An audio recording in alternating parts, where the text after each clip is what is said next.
Hey guys, good morning. आज से start हो रहा है वीकेंड। आज है सैटरडे और मॉर्निंग स्टार्ट हुई है गर्मा गर्म चाय के साथ, ओट्स कुकी के साथ और थोड़े से पिस्ता के साथ। Hi, so it's 1 PM and it's my lunch time. Usually it's not my lunch time but मैं थोड़ा सा जल्दी लंच कर रहा हूँ। आज भूख लग रही है। मैं दिखाता हूँ लंच में मैं क्या ले रहा हूँ। और दिस इज़ अरहर दाल। एक बाउल में ये है। भिंडी बनी है, आज भिंडी ली है मैंने। थोड़ा सा एक प्रपोर्शन राइस का लिया है और ये है गोभी की रोटी, बहुत लेस घी में। तो दिस इज़ माई लंच। इसके बाद मैं सोऊंगा and I will see you in evening. मेरे जिम में मिलते हैं फिर। उसके बाद मैंने की थी अपने जिम की तैयारी और प्री वर्कआउट में मैंने लिया था ब्लैक कॉफ़ी का शॉट। फिर मैं एक आर्टिकल पढ़ रहा था जो मैं आप सभी के साथ शेयर करना चाहूँगा। Why should high protein food be avoided during heat wave. Government has urged people to avoid high protein food during heat wave. तो सरकार कह रही है कि भाई हीट वेव चल रही है, बहुत ज़्यादा हाई प्रोटीन फूड मत खाओ। उसका रीज़न क्या है? The body loses water due to excessive heat during heat wave. So body में से स्वेट के थ्रू या अदर वेज के थ्रू बहुत ज़्यादा वाटर लूज करती है हीट वेव जब चल रही होती है body.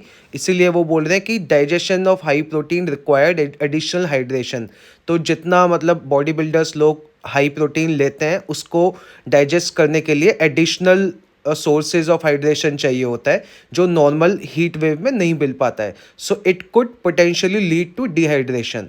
When combined with heat and dehydration, consumption of excess protein may take one feel uneasy and even ill. So do take care of yourself. अगर गर्मी इतनी है तो आपको प्रोटीन इनटेक अपने अकॉर्डिंग सही रखना है। Hi guys, it's Saturday. It's around 7 p.m. Now I am leaving for my gym. आज जिम में I will be aiming for few exercise of back and 2 to 3 exercise of my legs. So ये 2 exercise mix along with cardio for sure. So अब आपसे मिलेंगे gym में। See you, bye. And one more thing guys, आज Saturday था तो Saturday Sunday usually मेरे rest day होते हैं। मैं मतलब जो भी स्लीप डिप्राइव हो रखा होता है मेरा, वो मैं वीकेंड्स पे ही पूरा करता हूँ। तो आज after lunch I had my lunch around 2 PM। 2:30 तक थोड़ा बहुत वॉक करके आई जस्ट स्लेप्ट। और मैंने अपनी पूरी जो वीकेंड का बैकलॉग लगा हुआ था वीक डेज का स्लीप का, वो कंप्लीट ऑलमोस्ट हो चुका है। आई स्लेप्ट एट 2:30 और मैं उठा हूँ 6:30 के अराउंड। तो 3-4 आवर्स की बढ़िया नींद ली है। Now I am charged for my gym and my night activities. See you in gym. And that's my gym ride.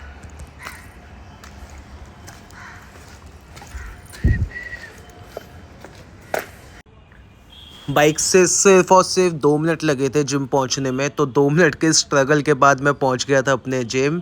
और इवनिंग वाइब ना मेरे जिम के बाहर की बड़ी अमेजिंग ही होती है, लाइट्स और ये सब। और ऑफ कोर्स रजौरी मार्केट तो आप सभी को पता ही है किस चीज़ के लिए फेमस है। तो इवनिंग का भी और अलग होता है यहाँ पे। अब चलिए, अब आ जाते हैं जिम के अंदर और स्टार्ट करते हैं वर्कआउट। मैंने अभी जैसे आपको थोड़ी देर पहले बताया था, इट्स सैटरडे और फ्राइडे का मेरा जिम मिस हुआ था बिकॉज मेरी बॉडी एक्सेस टायर्डनेस पे चली गई थी और वो रेस्ट मांग रही थी। इस वीक मैंने सिर्फ 2 एक्सरसाइज मेरी बची थी, जिनमें से थी थाई और एक थी मेरी बैक की एक्सरसाइज। बाकी सारी एक्सरसाइज मैं कंप्लीट कर चुका हूँ। तो आज का जो एम है जिम में वो यही है कि 2 to 3 एक्सरसाइज करनी है मेरे को बैक के लिए, और सिर्फ 2 एक्सरसाइज करनी है लेग की। तो ऑल दो बैक और लेग बिल्कुल भी साथ में कॉम्बिनेशन नहीं है, अवॉइड करना इसको, क्योंकि दोनों ही अपने आप में एक्सट्रीम टायरिंग एक्सरसाइज हैं। बट मेरे पास कोई ऑप्शन नहीं है और मेरे को ये करनी ही पड़ेगी। मोर ओवर आपको हर एक एक्सरसाइज को चूज़ करना है अपनी बॉडी टाइप से। मैं एम करूँगा कि नेक्स्ट वीक से मैं एक दिन में एक ही बॉडी पार्ट को टच करूँ।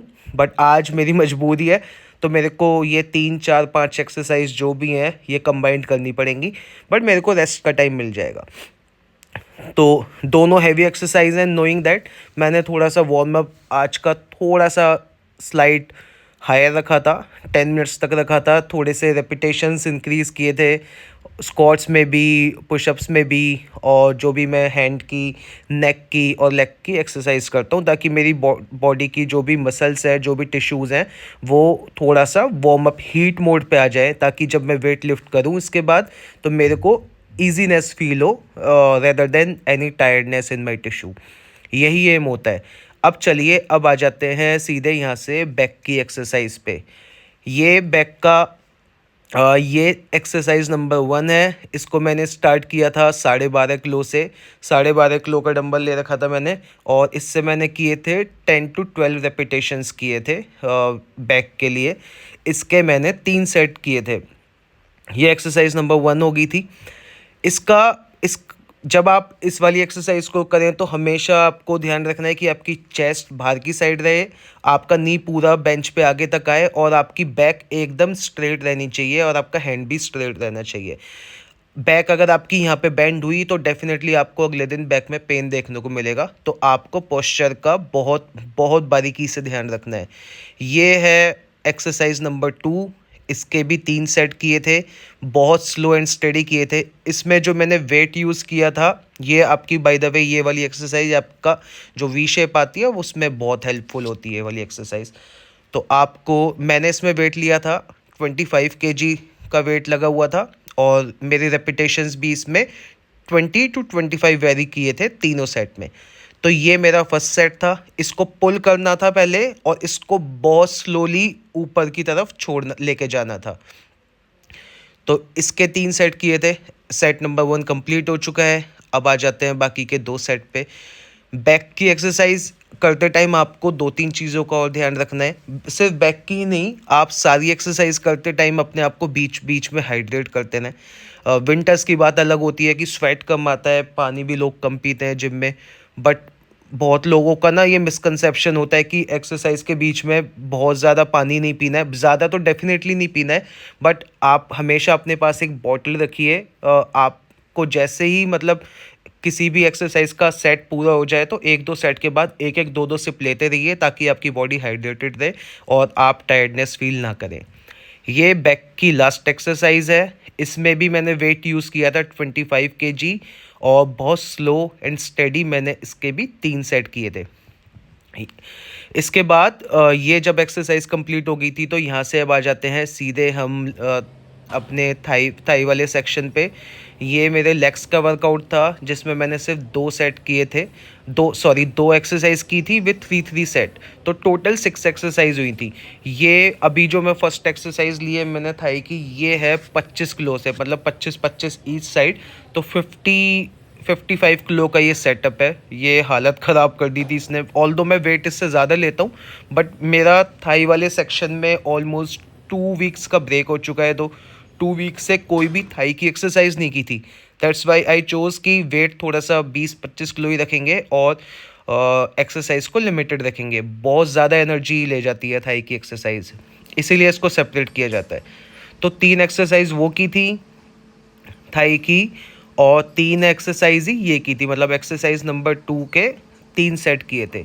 इसमें जो वेट यूज़ किया था मैंने एक्सटेंशन में, इसमें किया था मैंने 15 kg। स्टार्टिंग के 2 सेट में 15 kg वेट था, और रेपिटेशंस भी 15 थी। जो लास्ट का सेट था वो सुपर सेट था, पहले 15 kg, और उसके बाद फिर थोड़ा सा वेट कम करना पड़ गया था, बिकॉज़ वो लेग्स में जान ही नहीं बची थी करने की। तो इन्हीं यही 5 एक्सरसाइज मेरी आज की मेन थी, जिन पे मैंने फोकस किया था।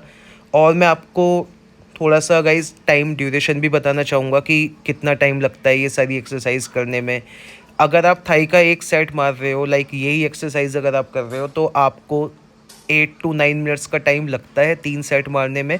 हमेशा सेट को स्लो मारना है, जितना आप स्लो करोगे उतना ही ज़्यादा इम्पैक्ट और इफ़ेक्ट आपको अपने उस बॉडी पार्ट के टिश्यू पे या उस मसल पे दिखेगा जिसको आप एम कर रहे हो। यही बस एक शॉर्टकट होता है, यही ट्रिक होती है जिम में, और कोई भी ट्रिक नहीं होती। 2 ही चीज़ें इंपॉर्टेंट होती हैं, एक पोस्चर, जो बॉडी का आपका पोस्चर है वो उस टाइप मशीन पे कैसा है, और एक आप एक्सरसाइज को कितना स्लोली एंड ग्रेजुअली आप उसको करते हो। एंड डेफिनेटली लास्ट में वेट मैटर करते हैं। वेट आप कितने उठा पाते हो वो टोटली कम्प्लीटली कॉल होती है आपकी बॉडी टाइप की। हर किसी की बॉडी की एक अलग रिक्वायरमेंट होती है, हर कोई अलग अलग ही वेट उठा पाता है। उसके बाद जब मैंने ऑलमोस्ट 1 आवर का मेरा फिज़िकल सेशन था, उसके बाद मैंने 1 आवर के लिए ट्रेडमिल रन किया था, जिसमें मैंने अप्रॉक्सीमेटली 375 कैलोरीज रन की थी और मैंने किलोमीटर चले थे 5 के अप्रॉक्सीमेटली, जो कि मैं बिलीव नहीं करता इसमें। तो आई थिंक मैंने 200-250 के अराउंड कैलोरीज बर्न की थी, but you can see the amount of sweat पूरा ट्रेडमिल पे। उससे पहले ही मैं भीग जाता हूँ पूरा स्वेट में। ट्रेडमिल तो एडिशन है, चेरी ऑन टॉप होती है। इसके बाद I just had my protein and then I just rested for 5 to 10 minutes in my gym complete. और यहाँ वर्कआउट अपना फिनिश हो चुका था। यहाँ से I am directly going to my home. मैं सीधे घर जा रहा था वर्कआउट फिनिश करके। बहुत ज़्यादा एग्जॉस्ट था मैं, टायर्डनेस थी। अब आपसे मिलेंगे घर पे। High, it's 10 PM and I am back from my gym. और अब फ्रेश एंड अप होके थोड़ी सी डाइट लेके हम निकलेंगे इवनिंग वॉक पे, नाइट वॉक पे सॉरी, अराउंड 10:45 और 11, और 1 आवर की करेंगे walk. I will see you later. So gym से आके आई हैव टेकन बाथ। अभी कुछ मील तो नहीं लिया आफ्टर प्रोटीन, और it's 10:30। I am just going for walk now. So hi guys, मैं वॉक करके 12 बजे वापस आ गया था, 12 बजे के अराउंड, और अभी बज रहे हैं 12:30। I am feeling so much hungry, और बिकॉज मैंने अपने लंच के बाद से और प्री वर्कआउट के में सिर्फ एक ब्लैक कॉफ़ी ली थी, तब से कुछ नहीं खाया है। It's being 6 to 7 hours now. I am feeling so much hungry. तो अभी रात में मैं डिनर या कोई कुछ भी एज सच नहीं खाता हूँ। सो आज ही मैंने स्टॉक अप किया था। ये प्रोटीन बार के ऑप्शंस हैं मेरे पास, मैं दिखाता हूँ आपको।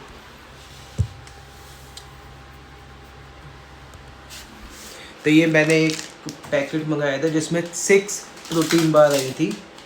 आई will be having 1 protein bar, choco berry bar max protein की, जिसमें मेरे को मिलेगा 10 gram of protein and 5 gram fiber. इसी के साथ मैंने प्रिपरेशन कर दी थी, शाम को ही मैं ये रख गया था ताकि ये 6-7 आवर्स के लिए ये अच्छे से डिप हो सके, मेरे जीरे वाटर का सेटअप। अब रख देंगे जीरा वाटर बनने और देखेंगे कोई मूवी, बिकॉज इट्स वीकेंड। सो यहाँ पे हमारा जीरा वाटर इज़ डन ऑलमोस्ट। आप देखो कि पूरा एक 1 मग ऑफ वाटर था, ये ऑलमोस्ट रिड्यूस टू हाफ है।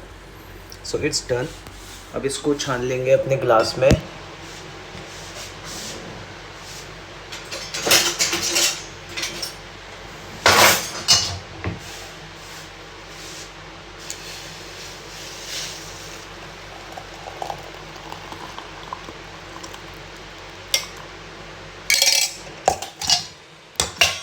Late me show you, reduce to half.